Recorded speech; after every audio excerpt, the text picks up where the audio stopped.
আবারও চেনা একটা ব্যাকগ্রাউন্ড থেকে আরও একটা নতুন দিন শুরু করছি। Good morning everyone and welcome back to my channel. কালকে রাতেই জাস্ট ফিরেছি পায়রাডাঙ্গাতে। আর ওই যে শুনতে পাচ্ছ একজন খেল দেখাচ্ছে হাঁচতে হাঁচতে। তো কালকে সকাল থেকে একটু ঠান্ডা ঠান্ডা ভাব আমার লেগেই ছিল। তারপরে ট্রেনে করে আসতে গিয়ে দেখলাম যে পায়রাডাঙ্গায় বরফ পড়ছে। মানে আমি একটা চাদর গায়ে জড়িয়েই এসেছিলাম, কিন্তু আমার মনে হচ্ছে যে আরেকটা সোয়েটার মাথায় একটা ক্যাপ পরা উচিত ছিল, তাহলে হয়তো ঠিক লাগবে। এত ঠান্ডা লাগছিল, মানে ঘরের মধ্যে অতটা হয়তো এখনো পড়েনি, কিন্তু বাইরে প্রচণ্ডই ঠান্ডা মানে পড়ে গেছে, অন্তত আমাদের এখানে তো বটেই। আর সকালবেলা থেকে উঠে দেখছি বেশ কুলকুল করে হাওয়া দিচ্ছে, মানে বোঝা যাচ্ছে যে শীতের জামা কাপড় এবার বের করতে হবে। কি বানাচ্ছ ব্রেকফাস্টে আজকে? তুই আসলি এতদিন পরে, এক সপ্তাহ পরে বাড়িতে, তাই ইডলি আর চাটনি বানাচ্ছি। বাবা বাবা, এই যে মেশিন বেরিয়ে গেছে। হ্যাঁ, মেশিন বেরিয়ে গেছে, মেশিন বসে গেছে, এবার জাস্ট হবে। হ্যাঁ পাওয়া যাবে, ইডলি পাওয়া যাবে। তাই চলো, সোনামা ব্রেকফাস্ট বানাচ্ছে, আমি একটু বাইরে গিয়ে হাওয়া লাগিয়ে আসি গায়ে। গাছগুলোর কি খবর, বেগুন টেগুন আর হয়েছে কিনা? আরও একটু বড় হয়েছে এই পেঁপে গাছগুলো। এইগুলোতে তো একটাও আসেনি এখনো, তবে আসবে। এই এই এই তো দেখতে পেয়েছি, এই দেখো আরেকটা বেগুন এসেছে। আর আগের যেটা এসেছিল এইদিকে ছিল, ওটা তুলে খেয়ে ফেলা হয়েছে। এটা আমার জন্য হয়েছে আবার, যাতে আমি খেতে পারি, কারণ তখন তো আমি ছিলাম না, তাই। চলো দেখি পেঁপে গাছগুলোর কি খবর। এই যে হয়েছে, তবে খাওয়ার মতন বড় হয়নি একটাও। ব্যাগপত্র ওইভাবেই আছে, খালি ভেনিটি ব্যাগটাই খালি করা হয়েছিল। এই দুটো ব্যাগ এখনও খালি করা হয়নি, কারণ এতে বিশেষ জিনিস আছে, তোমাদেরকে অবশ্যই দেখাবো সেগুলো। এই কদিন যেহেতু বাড়িতে ছিলাম না, তাই রোজকার যে কাজগুলো আমি করি, মানে একটু পরিষ্কার পরিচ্ছন্ন করা, সেগুলো কিছুই করা হয়নি। তো চোখ গেল সোজা ড্রেসিং টেবিলের মিররটায়, দেখলাম একদম ছোপ ছোপ দাগ পড়ে গেছে। আর এই জিনিস যদি ফেলে রাখা হয় তাহলে আয়না কিন্তু খুব তাড়াতাড়ি নষ্ট হয়ে যায়, তাই সেটাই আগে পরিষ্কার করে নিলাম।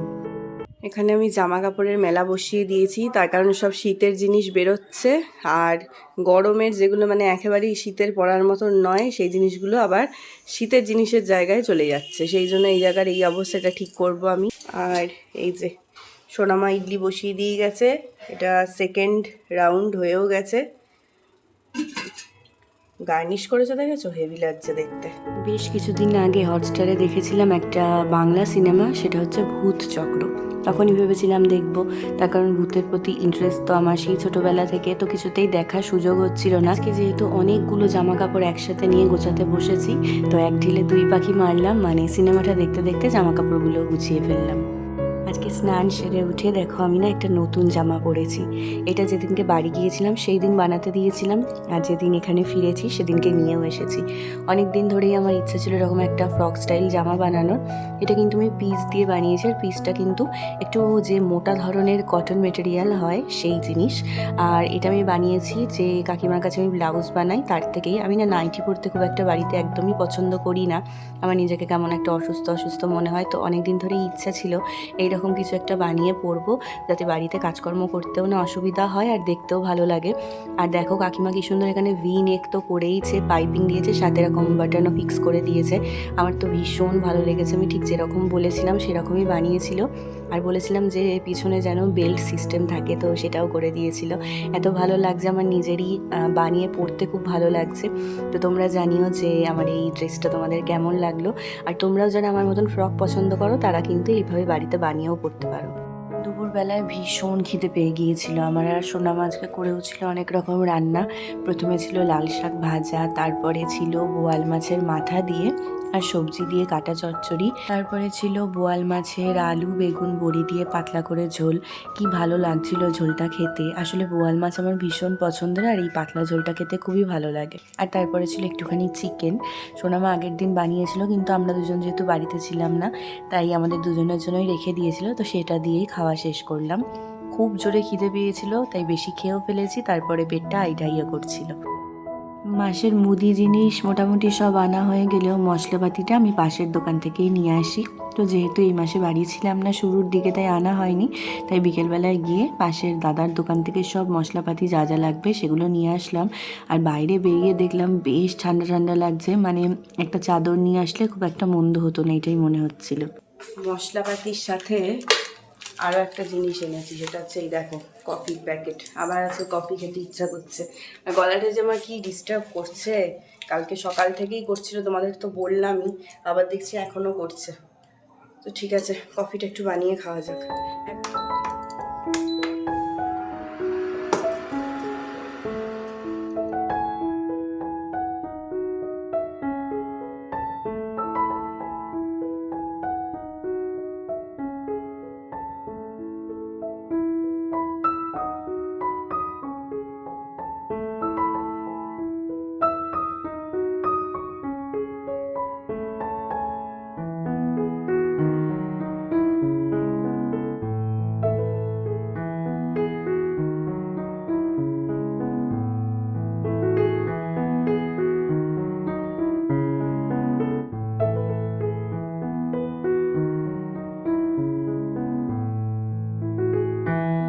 তোমাদেরকে তখন বললাম যে বাড়ির থেকে কিছু স্পেশাল জিনিস নিয়ে এসেছি। ব্যাগ তো এবেলা খালি করেইছি, এবার তোমাদের দেখাবো যে স্পেশাল জিনিসগুলো কি। এটা নয়, এটা আমার লাইব্রেরির বই নিয়ে গিয়েছিলাম, গিয়ে এক পাতাও পড়িনি, মানে সুযোগ হয়নি। দাঁড়াও তোমাদের দেখাই। তোমরা নিশ্চয়ই এতক্ষণে বুঝেই গেছো যে এই স্পেশাল জিনিসগুলোর কিছুই নয়, এগুলো হলো বই। কিন্তু এগুলো কেন এত স্পেশাল সেটা বলি, কারণ এই সবকটা বই আমার ঠাম্মার কেনা। প্রতি বছর ঠাম্মা একটা করে বই কিনতো, সেই বইগুলো কিন্তু যে সে বই নয়। কোনো বছর কিনেছিল রামায়ণ, কখনো মহাভারত, কখনো বিষ্ণু পুরাণ, আর এই সমস্ত মূল্যবান বইগুলো উই পোকায় নষ্ট করে ফেলছিল। এই যে সব হচ্ছে আমার ঠাম্মার বই, যেগুলো কালকে আমি নিয়ে এসেছি। সবচাইতে কষ্ট হচ্ছে আমার এই বইটা দেখে, এটা হচ্ছে মহাভারত, বাংলা অনুবাদে পদ্য আকারে আছে। ঠাম্মা রোজ তার দলের সাথে এই সমস্ত বইগুলো পাঠ করতো বিকেলবেলায় বসে, আমাদের রাস্তার যে মোড়টা দেখো ওখানে। তো উইতে কি করেছে দেখো খেয়ে, এর শুরু কোথায় শেষ কোথায় আমি কিচ্ছু জানি না। এটা 1591 পেজ এখানে দেখাচ্ছে। আমি জানি না আমি কি করব, এই বইটা নিয়ে অনেকগুলো পেজের এদিক ওদিক খেয়েও ফেলেছে, মানে লেখা। তাও নিয়ে এসেছি যদি কিছুটা বাঁচানো যায়। আর এইটা হচ্ছে শ্রীমদ্ ভাগবতের দ্বিতীয় খণ্ড। প্রথম খণ্ড কোথায় আমি কিন্তু জানি না, দ্বিতীয় খণ্ডটা ঠিকঠাক রয়েছে, তাই জন্য নিয়ে আসলাম। এছাড়াও রামায়ণ ছিল, যেটা রাঙাদার কাছে আছে, ও ওটাকে বাঁচিয়েছে। আর এই দেখো, এইটা হচ্ছে বিষ্ণু পুরাণ। সব এগুলো আমার পিসান আমার ঠাম্মাকে গিফট করেছিল। ঠাম্মা এই সমস্ত পুরাণ পড়তো। এই দেখো, তাও এইগুলো ঠিকঠাক রয়েছে, তো যাতে ঠিকঠাক থাকে সেই জন্যই নিয়ে চলে আসা। এইটা হচ্ছে চৈতন্য চরিতামৃত। এই দেখো, এইটা আমি অনেক ছোটোবেলায় একবার পড়তে বসেছিলাম এই বইটা, কিন্তু আমি কিছুই বুঝিনি, এটা আমার বোঝার কথাও না, তাও ভালো লাগে। প্রতি বছর ঠাম্মা একটা করে বই কিনতো আর সেগুলোকে পাঠ করতো রোজ, কোনো একদিনও বাদ যেত না, যতদিন সে সুস্থ ছিল। প্রায় ধরো 78-79 বছর বয়স অবধি, মানে করোনা আসার আগের বছর অবধি সে এগুলো পাঠ করেছে। একভাবে তার দল ছিল সেই সমস্ত নিয়ে। তো আমি লিখে দিতাম, যে আমাকে বলতো তুই লিখে দে, যে এটা আমাকে মানে আমার জামাই গেছে, মানে পিসানের নাম করে ওর জন্য লেখা, এগুলো সব আমার হাতেই লেখা। তো এত স্বাদ করে ভালোবেসে ভক্তি করে বইগুলো কিনেছিল এবং পাঠ করতো, তারপর যদি উই সেগুলোকে খেয়ে নেয় তাহলে মানে এর থেকে খারাপ কিছু তো হয় না। তো রাঙাদার কাছে রামায়ণটা আছে, বললাম এই রামায়ণ ও নিয়ে গিয়ে বাঁচিয়েছে, তাও ওটারও অর্ধেক পেজ উই খেয়ে ফেলেছে।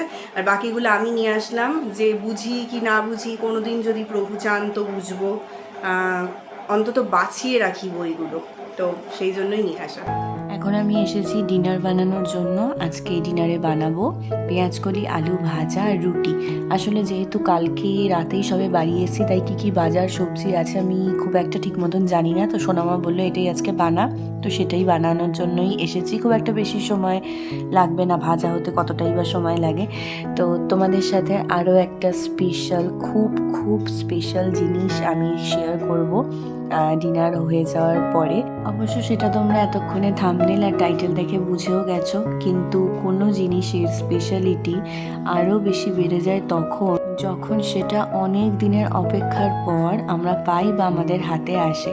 তো ডিনারটা আগে সেরে নিই, তারপর সবটাই তোমাদের বলছি। যিনি হাতে করে বয়ে এনেছেন সব বইগুলো তারই বেশি পছন্দের হয়েছে এইগুলো নাকি? খুবই পছন্দ। স্পেশাল জিনিস তোমাদের দেখাবো বলছিলাম, সেই জন্যই বসলাম। তোমরা এতক্ষণে থাম্বনেল আর টাইটেল দেখে বুঝে গেছো। ব্যাপারটা হচ্ছে যখনই আমি ওই বাড়িতে ছিলাম তখনই আমি এই সুখবরটা পেয়েছিলাম, যেটার জন্য এতদিন ধরে অপেক্ষা করছি সেটা হাতে পেয়ে গিয়েছি, সেটা চলে এসেছে। এটা হচ্ছে আমাদের বিয়ের অ্যালবাম অ্যাট লাস্ট আমাদের হাতে 1 বছর 8 মাস পর পেলাম। কারণ কি দেরি হওয়ার?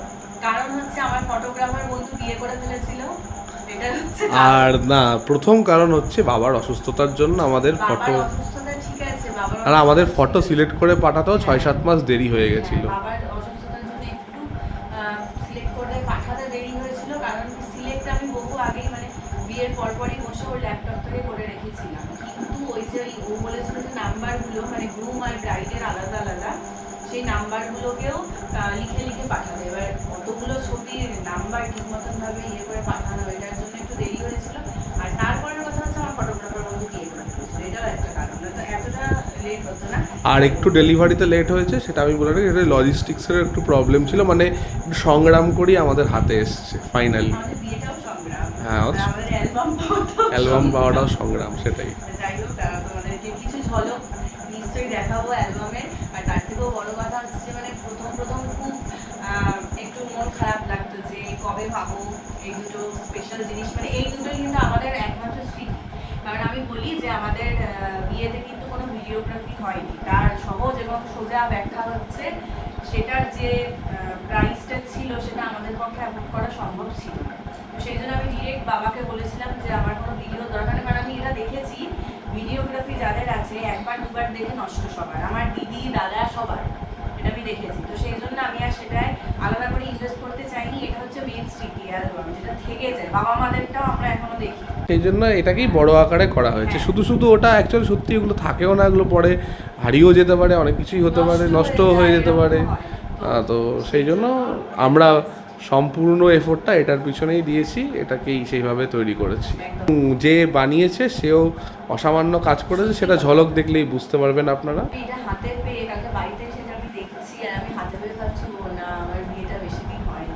থেকে থেকে মনে হয় তো বহু যুগ আগে আমার বিয়েটা হয়েছে, আমাদের সরি, কিন্তু এটা হাতে পেয়ে যখন ছবিগুলো সব দেখলাম খুব বেশি দিন হয়নি। হ্যাঁ, ঠিক আছে, ঠিকই।